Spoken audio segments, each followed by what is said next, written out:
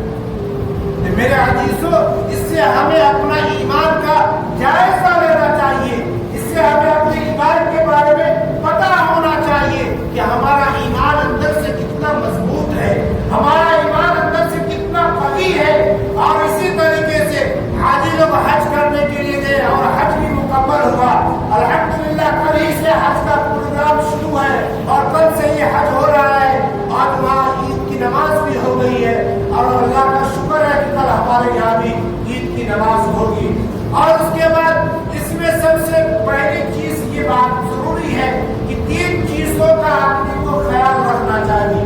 جو آدمی قربانی کرنے کے لیے جا رہے ہیں یا قربانی دے رہے ہیں، ان لوگوں کو چاہیے کہ 3 چیزوں کے اوپر دھیان دینا چاہیے۔ پہلی چیز یہ ہے کہ صبح فجر کی نماز کا اہتمام ضرور کریں، اور اس کے بعد دوسری چیز عید کی نماز کا اہتمام کریں، اور تیسری چیز یہ ہے کہ وہ آدمی جو اپنے نام سے قربانی کر رہا ہے وہ روزے کی حالت میں رہے، صبح سے لے کر کے جب تک اس کے قربانی کا گوشت پک نہیں جاتا اس سے افطار کرے، اس وقت تک وہ آدمی کچھ کھانا پینا نہ کھائے، پانی تک نہ پیے۔ جس طریقے سے ہم روزے میں رہتے ہیں اس طریقے سے رہے، تاکہ اس میں روزے کا بھی ثواب ہوگا اور نبی کریم صلی اللہ تعالی علیہ وسلم کی ایک سنت بھی زندہ ہو جائے گا۔ اور اللہ کے نبی صلی اللہ علیہ وسلم نے ہمیشہ 2 قربانیاں کرتے تھے، ہر سال اللہ کے نبی کا ایک معمول تھا 2 قربانیاں کرنا، اللہ کے نبی 2 قربانی کرتے تھے، ایک خود اپنے لیے اور ایک امت کے لیے قربانی کیا کرتے تھے۔ لیکن اللہ کا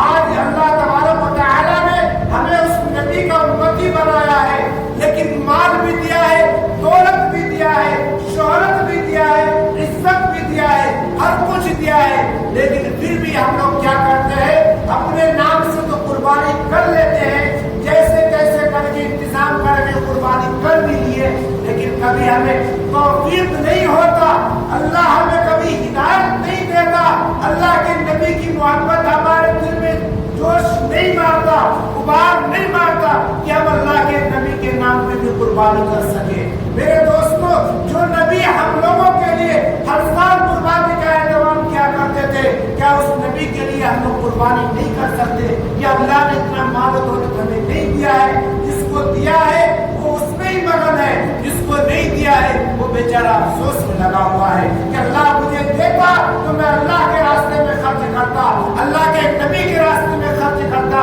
صحابہ کی زندگی میں خرچ کرتا، اللہ کے نبی کے سنت کے اوپر عمل کرنے والا بنتا۔ میرے عزیزو، ہم لوگوں کو چاہیے کہ اس کے بارے میں سوچنا اور سمجھنا چاہیے۔ اور ایک مرتبہ حضرت فاطمہ الزہرا رضی اللہ تعالی عنہا، جو ہمارے اور آپ کے پیارے نبی صلی اللہ علیہ وسلم کی پیاری بیٹی، انہوں نے کہا کہ اللہ کے نبی سے کہ اللہ کے نبی میں قربانی کرنے جا رہی ہوں، تو اللہ کے نبی صلی اللہ علیہ وسلم نے اسے ہدایت دی، ایک پیغام دیا، کہا کہ فاطمہ جب تم قربانی کے لیے جاؤ گے تو تم قربانی، پہلی بات تو یہ ہے کہ تم اپنی ہاتھوں سے خود ہی قربانی کی جانور کو ذبح کرو۔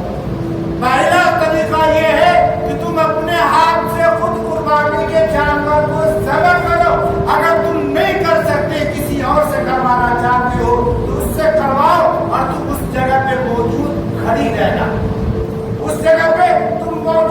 کھڑی لانا. اللہ کے نبی سے پھر فوراً سوال کیا, اللہ کے نبی میں کھڑی اس جگہ پہ کیوں رہوں گی, اس کا کیا فائدہ ہوگا؟ فاطمہ نے یہ سوال کیوں کیا تھا؟ وہ اپنی ذات کے لیے نہیں کیا تھا بلکہ اس امت کے لیے سوال کیا تھا. میرے عزیزو, فاطمہ نے جب یہ پوچھا اللہ کے نبی سے, تو اللہ کے نبی صلی اللہ تعالیٰ علیہ وسلم نے ارشاد فرمایا, اے فاطمہ تم اس جگہ پہ کھڑی رہو گی جب وہ شخص قربانی کے جانور کے گلے کے اوپر چھری چلائے گا, اس کا خون کا قطرہ زمین پر گرنے سے پہلے پہلے اللہ پاک تمہاری مغفرت فرما دے گا.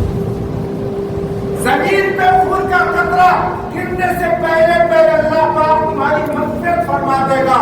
اور میرا عزیزو, اس لیے ہمیں چاہیے کہ قربانی کے جانور کے پاس کھڑا رہنا اور اس کا دیکھنا اور اس جگہ پہ موجود رہنا, تاکہ اللہ کے پاس نہ تو قربانی کے جانور کے گوشت پہنچتا ہے, نہ تو قربانی کے جانور کے خون پہنچتا ہے, بلکہ انسان کے دل کے اعمال پہنچتا ہے.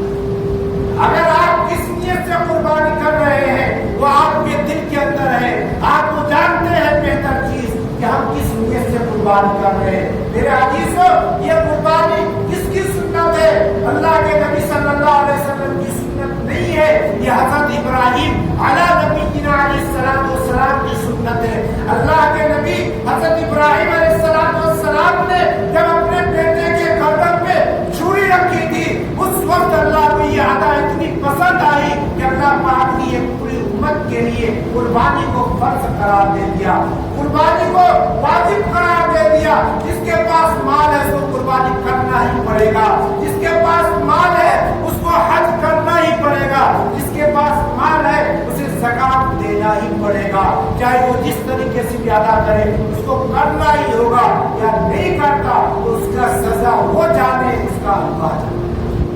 اللہ پاک ہمیں بھی اور آپ سب کو بھی ان چند باتوں کے اوپر عمل کرنے کی توفیق عطا فرمائے. اور اللہ تعالیٰ سے دعا کیجیے کہ اللہ پاک ہم سب کو بھی قربانی کرنے کی توفیق عطا فرمائے.